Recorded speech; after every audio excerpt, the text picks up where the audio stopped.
All right, welcome back to Swedenborg in Life. We're super happy to be here, and we got a good thing to talk about today. We're going to discuss the topic of why don't our loved ones communicate with us from the other side. We're going to go over the divine design, the importance of life on Earth, and how things were meant to be different. So they say, they being Swedenborg and a whole host of others, that we are essentially spiritual beings, that our bodies are just temporary vehicles or coverings, and that when the body dies, the spirit lives on. So everyone we love that seems to have died is really still alive. They're just in a different place or a different state. But if that's true, why don't they come and tell us that? Don't they know how much that would mean to us? Don't they care about how we're feeling down here? Some people do report being visited by their loved ones, but that brings up another question. Some people get visited, but why doesn't everyone? If someone that I care about has died and I don't hear anything from them, does that mean that they don't care about me anymore? And why is there such a separation between the two worlds in the first place? There's some of the big questions, and we're going to do our best to take a look at them tonight, so stay tuned.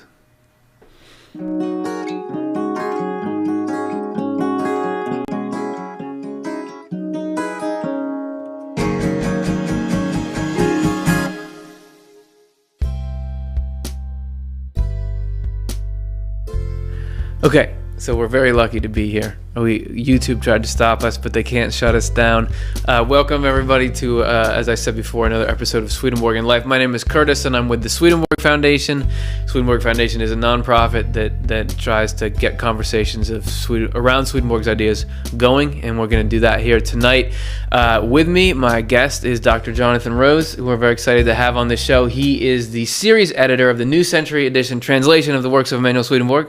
Does that sound fair? That's good. All right, and a friend of the show, and we're happy to have him on. We're going to talk about some big things tonight. So let's get right. Okay. Before I say that, I'm going to say, if you guys have questions, we're trying to do this show live because we want to hear your questions and your comments and what do you think about this input? You know, the more minds in there, the better. So just type them into YouTube where you are, type them into Facebook where you came from, anywhere. We'll scout it out, we'll find them, and we'll address them in the next segment. So get those questions in there. All right.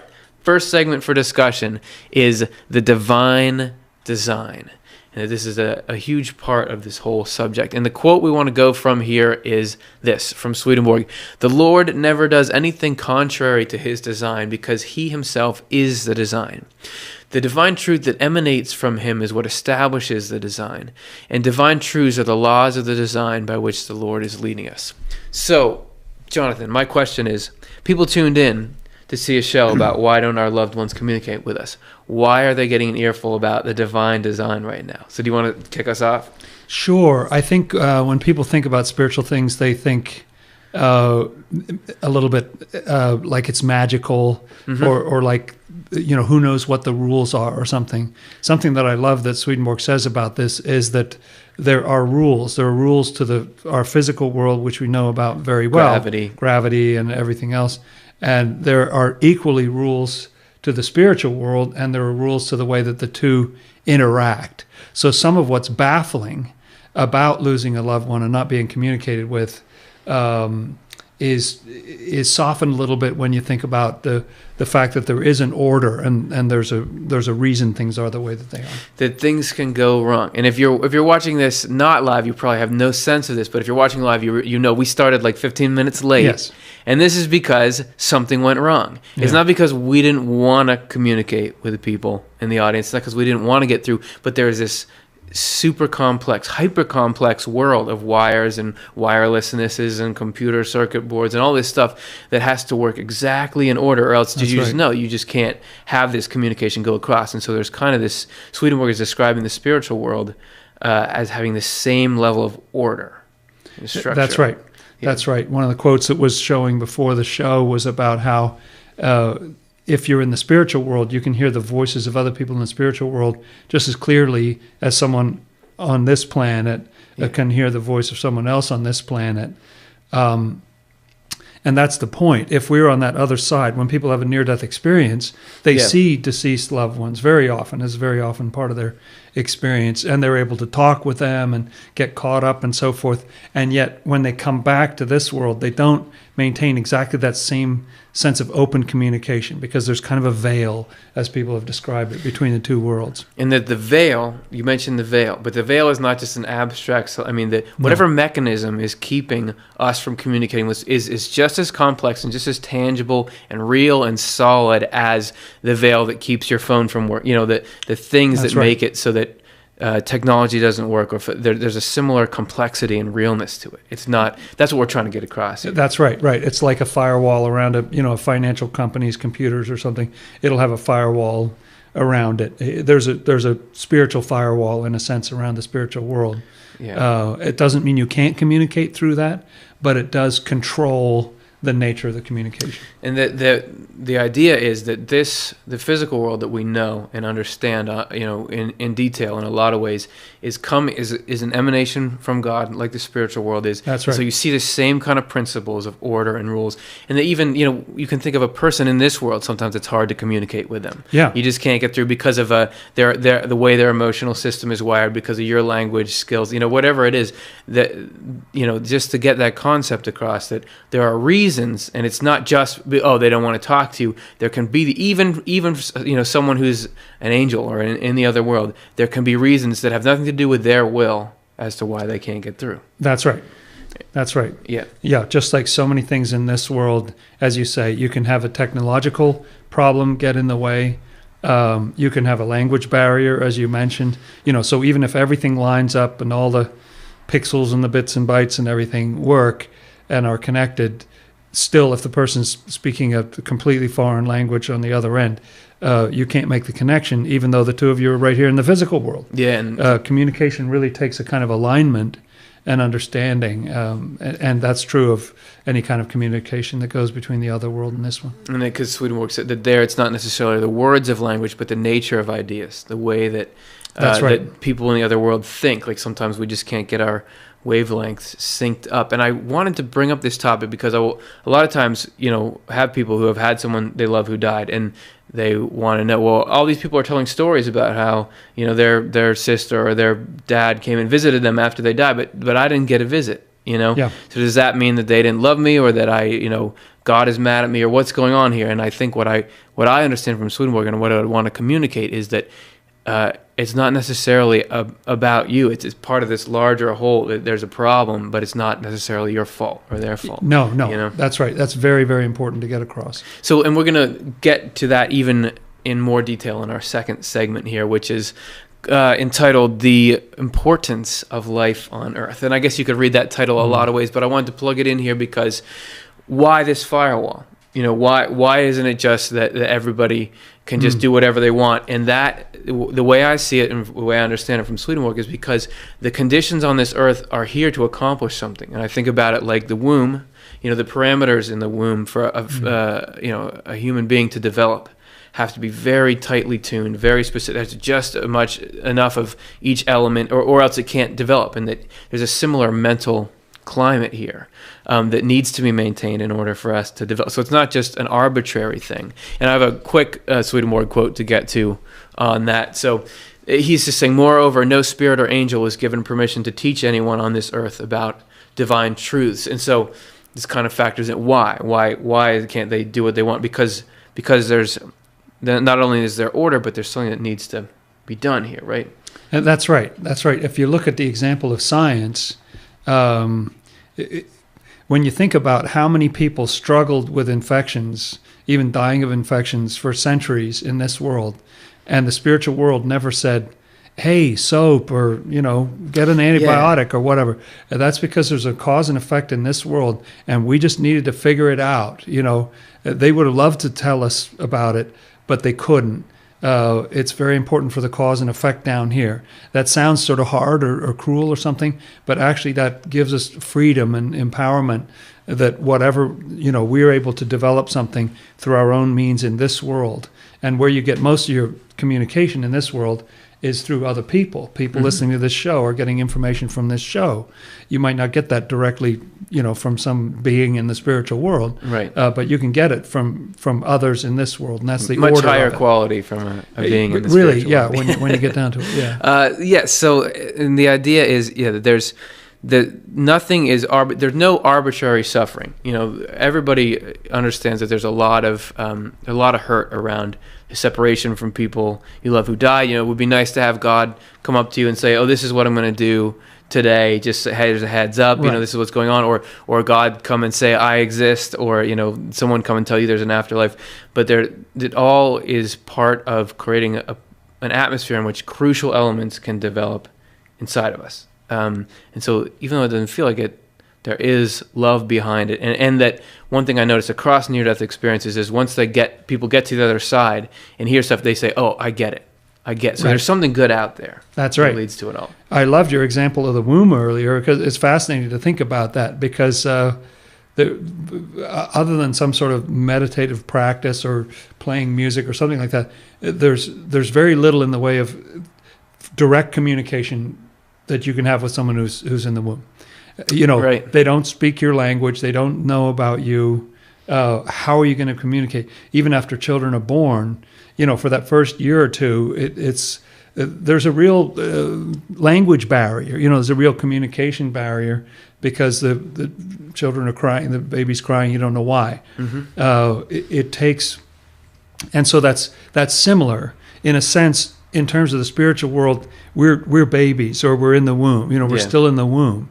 And so the kind of communication that a little bit might leak through, we might hear a little music now and then, but it's like that. There's an order to it. There's a reason that you develop in the womb and then are born into the world and so on. And everybody gets that. I mean, when you look in this, of course you can't talk to a baby in the womb. They're all in this fluid, and they can't, and they ears aren't fully developed, and they don't know language anyway. Right. No one's like, why is there this? Because you get why, and you know that this is part of a process, and that they need to be there. And then when they're born, we got time. That's right. And so that what would like to get across is this idea that the reason for the separation between the worlds, when it does happen, is that real, and it makes that much sense. That's right. And in this, even as children grow, it's good to extend the analogy a little bit, because as they grow, they can really only understand. Here you are, you're in the physical world with them, mm-hmm. and you're talking to them. But if they don't understand something like electricity or whatever, you can only communicate in terms of what they already have installed in their head, what they've already figured out for themselves. Then you can say, oh, well, look, here it's this. Or when they develop language, then, okay, now we're getting going. Now we can communicate a little bit. But it's similar in terms of communication between the spiritual world and this one. Yeah, and the mechanism can have things that decides when do you get a dream from somebody you love. It can have nothing to do with you. It's just a part of a bigger process. The whole world. That this is why this thing can happen. This is why. Going back to our humble analogy about getting this broadcast going, it had nothing to do with us. It has to do with some computer in California, or wherever the servers are. So that it's like that. It's not a personal judgment on you. It's not a slight or something. It's not a reflection of the will of the person you love, whether they're communicating or not. I know oftentimes there will be someone who has someone really close to them die, and other people will get I had a dream with so and so, or I felt like I had a visit from them. But the person who's we don't know why, but there's good reasons, and they're complex. So let's move to our last one here, because it sort of has to do with that.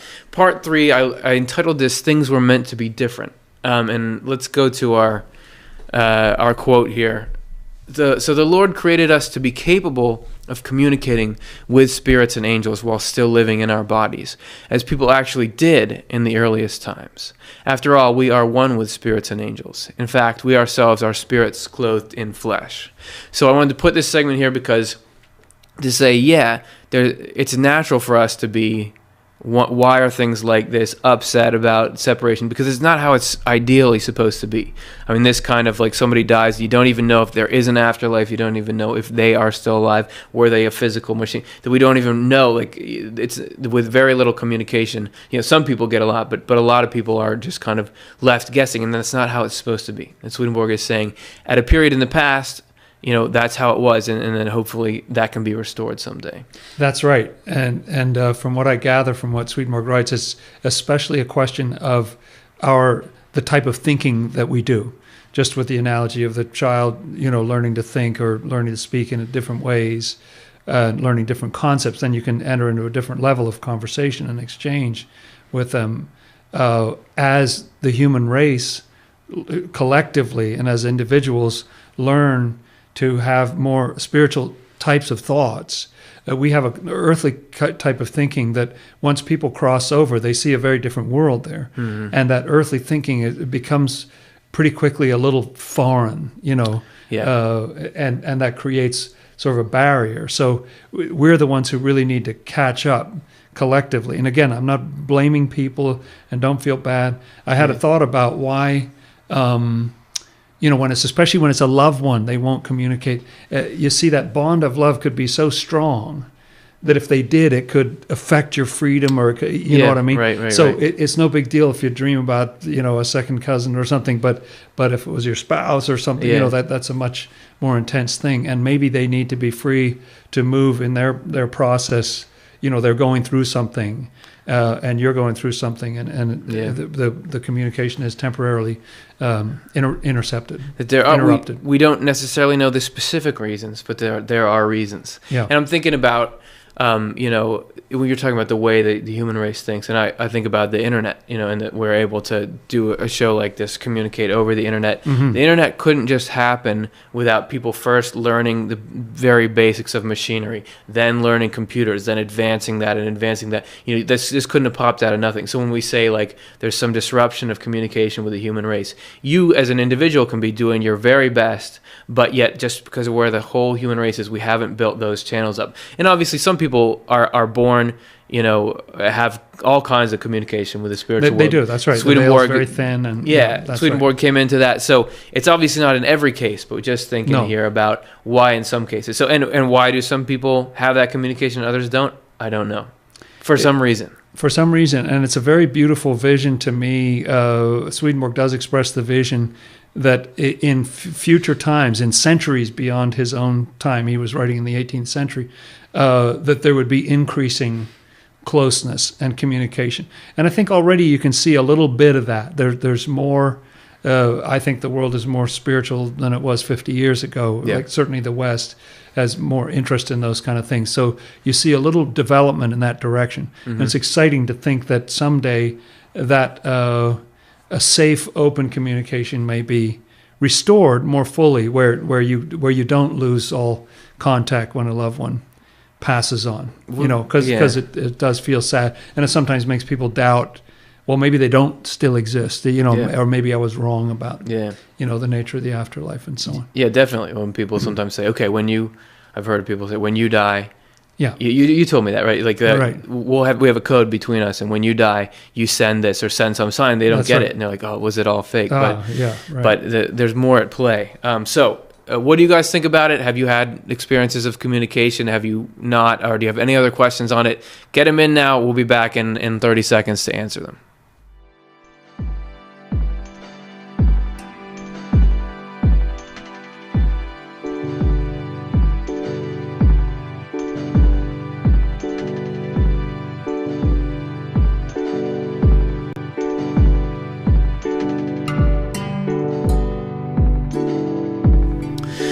All right, welcome back. I'm here with my guest, Dr. Jonathan Rose, and we are discussing the topic of after-death communication from loved ones, and why does it happen sometimes, why does it not happen other times, and we're looking for your input and questions. So let's get to our first one.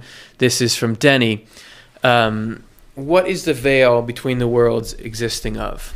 So what's the nature of the veil between the worlds? And I'm going to ask you, what is it? I think the main thing is that it's actually, I don't think it's a physical veil. Obviously, there's a difference between a physical world and a spiritual world. Yeah.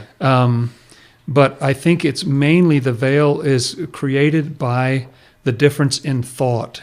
It's when there's earthly thought, when there's sort of materialistic perspective or something, that's so different than what angels are thinking that you can't. You might as well be talking a completely foreign language. Mm-hmm. I think that's one of the main things that creates that sense of the veil. And that there's meant to be, Swedenborg writes, there's meant to be this communication program built into the the worlds through what he calls correspondences, which is we do this That's little right. meditation about every time, and that it's meant to be that if we understand the deeper nature of things, what they mean, and the spiritual thought behind them, that through our observation and interaction with things in the physical world, that would lift our thoughts up to spiritual things, and that would sort of create some of that communication. So yeah, there's a lot of. He also talks about the nature of the veil, really that human ego or selfishness kind of creates this rift between heaven and earth, right? The love of self, love of the world. That's right. And often when a loved one or someone you just knew in your life makes contact, it'll this differs for different people, but it'll be in a dream. Yeah. Or when you're driving a car, which is actually an interestingly kind of meditative state. Yeah. Or when you're first waking up in the morning, or when you're actually doing meditation or something like that. In other words, you're a little bit lifted out of your kind of material existence, and you're lifted up a little bit, and then there's more opportunity. But even then, often it's just like a 20-second exchange. There's no words. It's just somebody smiling or a little something, just a little wink. It's a reassurance. But it's a reassurance. But that can mean the world to people. Just to get that. It might not happen for 8 years after they passed away, but you'll get a little taste. Yeah. Well, and I'm just thinking that I was talking about ego, that kind of thing being a barrier, but it's not necessarily because you can't talk to your loved one because of your ego problem. It's more like we can't open that channel to the spiritual world because there are a bunch of negative spiritual influences that would go after you if it was open. That's you know correct. What I mean? So it's kind of a spiritual pollution that's keeping even people with good intentions. That's right. And this is partly why there's a barrier there, is to prevent a whole lot of bad stuff from pouring through. Right. Yeah. Fascinating. Great questions, Annie. Thank you very much. Our next one is coming from Animus Tellum on YouTube. If a person ascends to heaven, does their humanity become altered or tampered with, as in no longer valued to the living due to seeing the whole truth? Would they dismiss the living person as unimportant? And as a result, would communication become mute? Sorry. So, did you have an initial thought? My main thought is that actually Swedenborg gives me the idea that as you ascend and as you rise up, it actually becomes more truly human. Mm-hmm. Now, the definition of human, that would be tough to arrive at. But if you define human as being possessed of qualities of love and truth, like true insight and things like that, actually there's more humanness as you go up. So it's not necessarily tampered with. I'm encouraged by all the near-death experience stories where people come back and they have a love of learning, they have more compassion for others. It seems like they become more human in this world after they've been to the other side. Yeah, and the way Swedenborg describes the highest or deepest angels, they're not aloof or no. We don't care about the affairs of mortals anymore. That actually the more deeply you or closer you get to God, the more you care about everybody's happiness and intangibly increasing. So, someone who is really up in the heavenly state would really care about helping you specifically. That's right. And people burst into tears because an angel is so loving, like what they're saying, so unbelievably loving. And, yes. Swedenborg said that he has this little tangent about this guy who heard an angel talking and who had been like a very stern, kind of stoic guy, but just burst into tears because, like he said, that's love talking. That's love. Yeah. So it's something you would resonate. But it's a great thought, Animus Tellum. Thank you very much. Our next one comes from Rich on YouTube. Can you tell me, if not at exact time of death, but maybe soon before they can see the light? My dad's health is pretty bad. He is 92. He said he saw a bright light.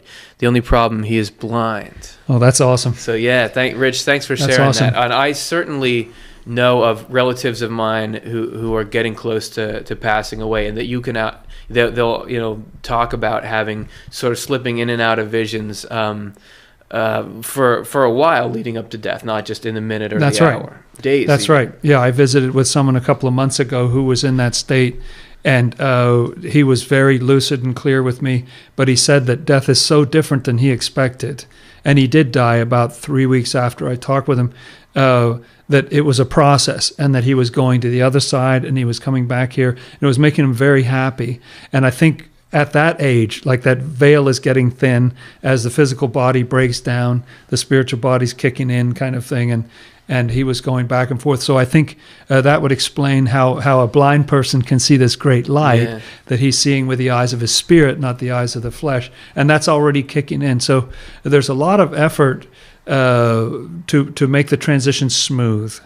On the other side, like they don't want it to be a jarring experience. So you get little tastes as you get close. Yeah, my grandfather Leonard on my mom's side. I heard about him and his. He was dying, and they were asking him, "Okay, well, are you seeing anything?" It was just days before, and he couldn't talk, but he mouthed, "It's wonderful," and he talked about, the just all that he's seen, all I've seen through the night has showed me that there really is something. So people definitely in this period get confirmation. I think that's quite common as people go into comas and come back out, or just sleeping a lot and so on, that they will have that transitional experience. So great question, and let's get to another one here.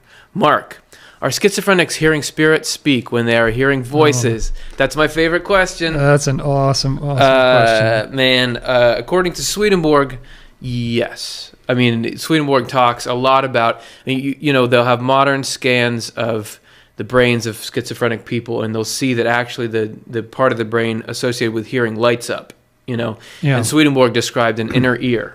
He says the inner ear is actually influenced by this. He says that there is an influence, that we're all in contact with heaven and hell, but when things get out of balance, you can have negative spirits attack. And I went and visited a guy who had been, who I want to have as a guest on the show sometime, but he had been working with schizophrenics in the prison system. That's right. I know him. You know him as well. For many, many years, and he had a lot of experiences with these inmates that led him to believe the same is true. I don't know for sure, but that's my sense, is that it's a communication rather than a fabrication. But do you have thoughts?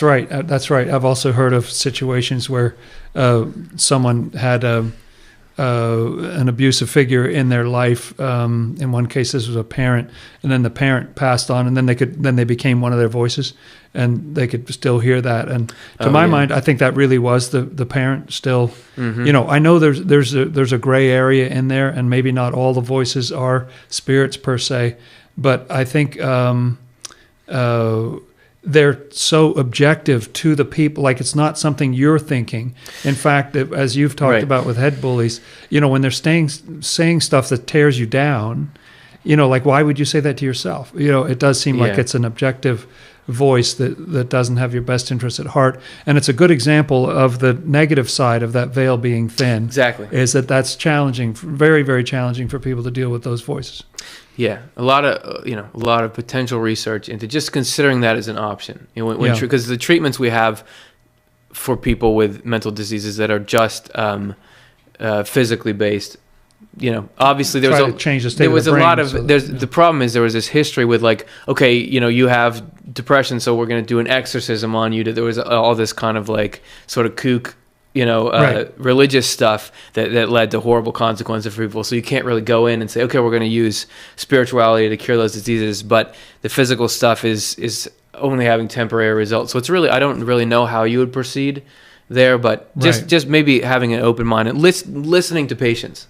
And that's right. Because the guy in Arizona I was talking about, he just let the patients tell him what was going on. So listening to them and giving some weight to their voice in the experience. What do they think is happening? Wilson Van Dusen's book, The Presence of Spirits in Madness, he talked about actually starting to take this voices seriously that one of his patients was expressing, and he was able to have a dialogue with the other person's voice by asking them on subjects of Greek and philosophy and stuff that other person had no knowledge of. You know, so it did seem to confirm to Van Dusen and to me that is a separate being. Right. You know, not just some figment in your mind. Google Wilson Van Dusen, The Presence of Spirits in Madness. He was a psychiatrist, psychologist, something like that. Passed away a few years ago. Yeah, who did this interesting study with that. Okay, so great question. Let's take another one. This is from Mark. Does communication with spirits need equipment like Ouija boards and specific techniques like conducting seances or using mediums? I certainly have heard of a lot of people, Swedenborg included, that weren't using some kind of technology or something. Some people have, as we were just sort of talking about, unwanted communication with the spiritual world. So it doesn't seem to me like there needs to be some kind of tool. No, and in fact, I've heard some negative stories from people who, when they've used a Ouija board or things like that, then there's kind of a presence in the house, an unwanted presence that kind of hangs around after that experience stops, and they're feeling sort of kind of haunted or something. The problem with a technology like that is that it can it can be used by anybody for all sorts of different kind of reasons, and there are good reasons and bad reasons for wanting to be in communication, kind of thing. So there are certain dangers, I think. What happened to Swedenborg was that he was not seeking this at all. It just came to him. And a lot of people who see a deceased loved one, they're not thinking about it, and then all of a sudden there's a dream or something. I think that's a sort of a purer way rather than trying from this end to make that contact. Kind of like a city. Like if you go into a city, like a big city in a country you don't know, and you look like a tourist. A lot of people are nice, but you're going to be a target, right? And so I think this is right. There's sort of this thing of like, okay, this if we're talking about the spiritual world, it's a real place with all the people that used to live here. You don't want to just go walking around there if you don't know what you're doing. So you got to know what neighborhood you're in and all what neighborhood you do, right. and okay, wait, don't wear your camera on a strap here, right. Because people your are going to pick your pocket. Out of the back of your pocket. Okay, let's see. Let's take another one. We have a lot of good questions tonight. Okay, all right. How do you know if a spirit comes to you, Jay? I don't know. That's what I want to say to preface it, but. Swedenborg was saying we're always in communication with the spiritual world to varying degrees. Yeah, that's right. He says that it's a very striking answer that 24/7 we have both good spirits and evil spirits with us somewhere on our horizon that are interacting with our thoughts and so forth. Gets into the nature of he described the nature of consciousness as this expansive thing involving the whole spiritual. We think of it as a small thing generated in the head, but he's saying you're actually tapping into sort of an internet of that world. Right. There's certainly something that people feel, that sort of spooky Halloween feeling, like your hair stands on end or something. Yeah. But I think in terms of the better spirits of the angels, if you get a thought in your mind, if you've been wrestling with a problem for a long time and you're totally stuck with it, and then a thought comes that surprises you, I think that's of some origin other than yourself, because you've been trying to solve that. So sometimes when you get a surprising, especially a surprisingly good or uplifting thought or feeling, I tend to suspect that that's from somewhere else. Yeah. Okay. Sorry, I was just signaling because we have so many questions tonight that we're going to have to cut it off after a few more. But we'll take 3 more, and then the rest of you we don't get to, we're really sorry, and we'll catch up. Try to catch up at some other point, or if you want to, after this live broadcast is done, re-enter because for some reason it doesn't save the live questions. So re-enter, go to this after it's broadcast and write your questions in as a comment, and we'll try to get to those during the week. So let's take a look at one here. The digital twins. Do you believe astral projection is a way to communicate with spirits? So astral projection, as people say it, is from one definition I've heard is out of body experience, or like leaving your body. Like if I was lying in bed and I could suddenly be floating out of my body and zooming around. And this is something that I've heard of. I haven't done it, but I've heard of people being able to do it on command. Who is that guy, Monroe maybe, who could a while ago who claimed to be able to do it regularly, and they were doing tests on him and all that.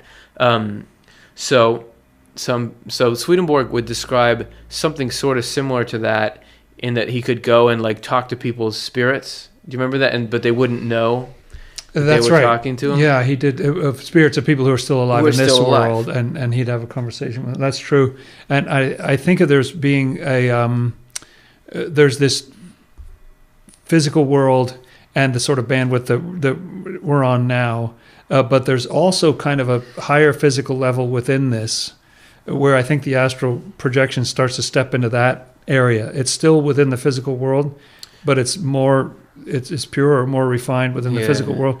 And then there's another step beyond that where you're off in the spiritual world and layers there. Yeah. And somewhere up there, you do get this kind of meeting point, which, as I say, when people are doing, like a deep meditation and that sort of thing, that you're in that realm. I know some people who do energy work with people, and then there'll be a presence in the room or something like that.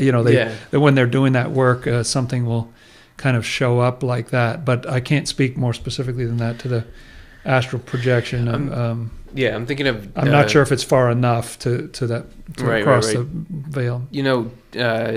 George Ritchie wrote Return from Tomorrow, I believe. Right. One of the first major near-death experience books, and his is kind of a lot have an element like this, where he had a point where he had this fever on a military base, and he was having an out-of-body experience, but he was zooming around the military base. And he was seeing it. That's right. Yeah, or people in the operating room who lift up, and they're seeing the operating room. It seems to be still in the physical world, but they're up in the corner somewhere. And they'll go from seeing the physical world to then I was looking down in the operating room, then I looked up and saw this light and zoom, and suddenly they're obviously in a different world. And now they're in a different world. But that's exactly what I'm talking seems like about. they're moving spatially, but really they're moving dimensionally. Right, in levels dimensionally or something like that. That's right. Okay, so hopefully we have confused you enough. It'd be so fun if we knew what we were talking about. Oh man, that would be the best. But that would kind of spoil some of the fun. Yeah. So luckily, the mystery is an essential element. Hopefully, we're pleasantly ignorant. Yeah, that's right. Okay, let's take a look at our next one here. Bill, does the Kabbalistic path work conflict with Swedenborg, or is it an allowable method to pierce the veil? Thanks. I would say initially, there's not a lot that it just as a practice conflicts with Swedenborg, as long as it's not something that's harming other people. Because Swedenborg was very ecumenical, and he was saying there's truth in all kinds of places. All kinds of religions and practices can be a path to heaven. Can be a really good thing. So you're not going to find he'll say Kabbalah, you can't do. It would only something that would be conflicting with Swedenborg would be something like, I'm harming people to try to get a leg up spiritually, something like that. Some sort of dark, black magic or sorcery, or something that's negatively focused toward others. Right. But I don't know much about the Kabbalistic pathway, but I know that kind of Jewish mysticism. I think it fits well with the idea. They're very similar ideas, like the grand human kind of idea, and I think the main thing is that the in that sort of preparation, one gets oneself ready, and then you just it's sort of like Noah, waiting for the bird to come back to the ark, sort of thing. Like you can't guarantee. I don't know if there's a recipe that you can guarantee that you'll pierce the veil, kind of thing. It's sort of an invitation. If there's a use for it, fine, and if not, you may be waiting for longer. Important to remember that the point of it all is love. Become more loving person, and because if you pierce the veil and you're through, and you can see spirits or astral project, whatever you can do, but you're still self-centered and you're still harming people, then we're not actually making any upward progress. No, and you can be never see any kind of spiritual phenomenon, but if you're learning to work on your ego, be loving towards people, you're making progress. So it's just important so we're not never try to see the spiritual world, and we're not you have to see the spiritual world. Right. Either it could be a tool or not. It's ultimately going to be up to the divine whether you make it through or not. But the idea, as long as the compass is always, how am I going to serve humanity more and more, then anything can be going along with it. And heaven is loving others, so any kind of practice that involves loving and serving others is a kind of heaven. And the more we go, the more we realize that's where the heaven is. The spiritual sense, Swedenborg talked about the spiritual senses, you have spiritual eyes, so this is about opening those, but your spirit can still be moving. As you're saying, if you're in a state of love toward your fellow human beings, and you're trying to help them, and you're making your life about that, your spirit can, even if you can't see or hear any of it, your spirit can still be in community with heaven, be in there in heaven. So anyway, those are a few more thoughts and predictions and all of that. So let's take a look. I think we got another one here. Judith, who are these evil spirits, inhabitants of hell? So you're not going to read a lot of Swedenborg without him referencing evil spirits. That's right. He loves to say evil spirits. And in Swedenborg's worldview, everyone in the next life is was a person before. Right, that's right. Not necessarily everyone from this planet. He believed in, extraterrestrial, even multiple planets, intelligent life. Right. But everybody lived a life. There's no like someone who is a devil for all time.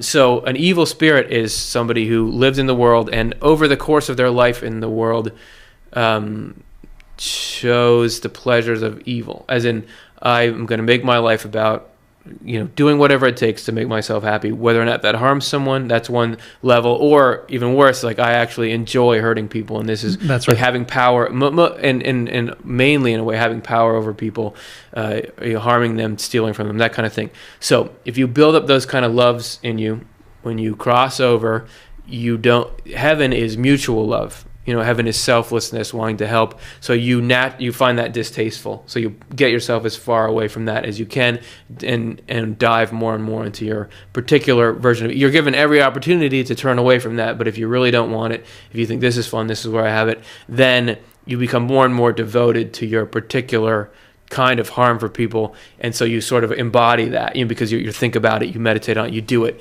and those are who Swedenborg called evil spirits, basically mean people. Right. And there are really two different kinds. Swedenborg talks about a lot of different kinds, but he uses the term kind of ambiguously. Right. That there are evil spirits who are inhabitants of hell, who've made up their minds, and that's how it turned out. But there's also just spirits in the world of spirits who haven't made up their minds yet, but who are currently in a state of evil, and they can get out of that. There'll be efforts to try to reform them and so forth. Yeah. And actually, the ones in the world of spirits, I know this may not make sense to some of you, but the ones in the world of spirits are the ones who are closest to our minds while we're here in this world. We're not as directly connected with the really bad people down in hell.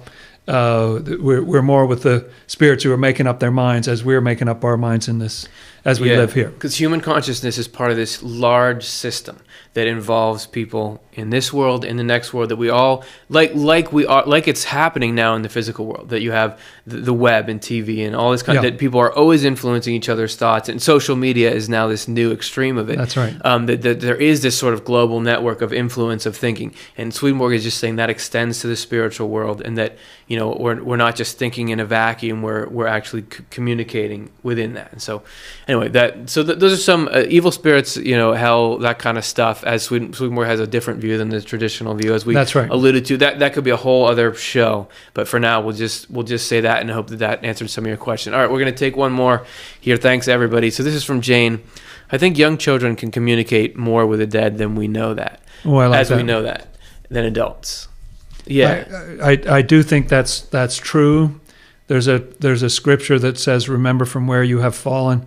I think that in our early childhood, we know more of heaven. Like there isn't as much of the mind to get in the way type of thing. And I do think that the little children have all kinds of kind of spiritual experiences, and I remember things like that from my childhood, both good and bad.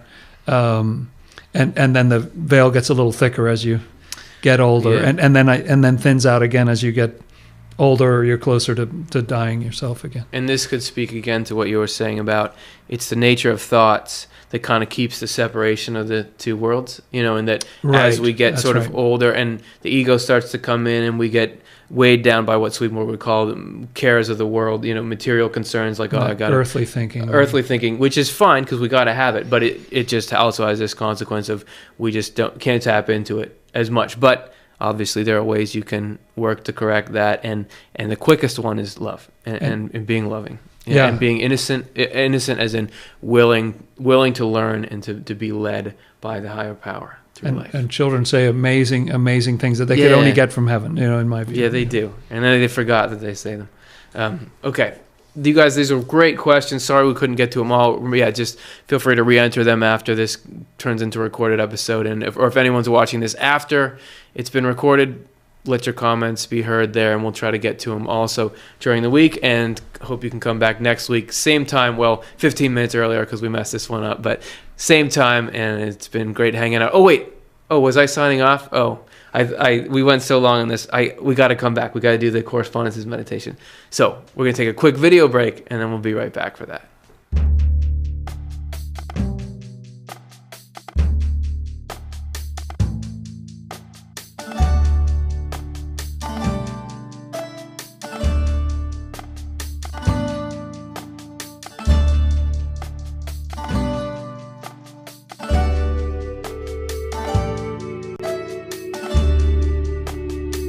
It just so happened we were talking about children, then we had that graphic with a little child going through the steps of life. That's the steps of life we were just saying. Okay, so sorry everyone for confusing you. What we're doing now is what we do every week at this time, which is correspondences. When we were talking about this earlier in the program, it's the idea that the physical objects are symbols for spiritual realities, and that somehow by observing them we can get a sense of the spiritual thing behind it. And today we're looking at thunder or thunderstorms, with thunder and lightning. And Swedenborg has this very interesting thing in what's called, now Revelation Unveiled is what it's going to be called in the NCE edition, where he says that God speaks into the deepest heavens, and it's heard in the outer heavens as thunder. And so that makes me think, like, so you sense this, like, even though thunderstorms with lightning and wind can be sort of destructive, there's this excitement about the power in them. And that so in a way, it's not that, oh, you hear a thunderstorm, that's God talking, but this is an image that we can have of, like, oh, this is sort of some aspect of the voice of God. So as we show you these images and you hear the sounds, think a little about the voice of God, and we can connect the two worlds.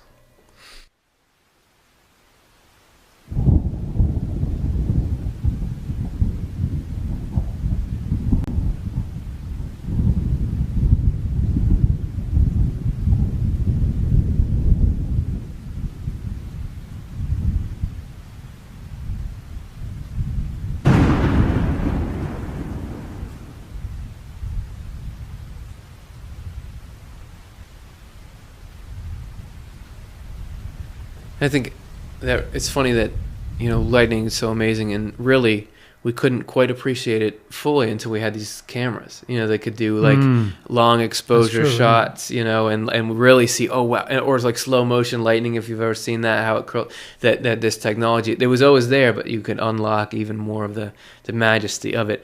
Okay, everyone. Hope you had fun today.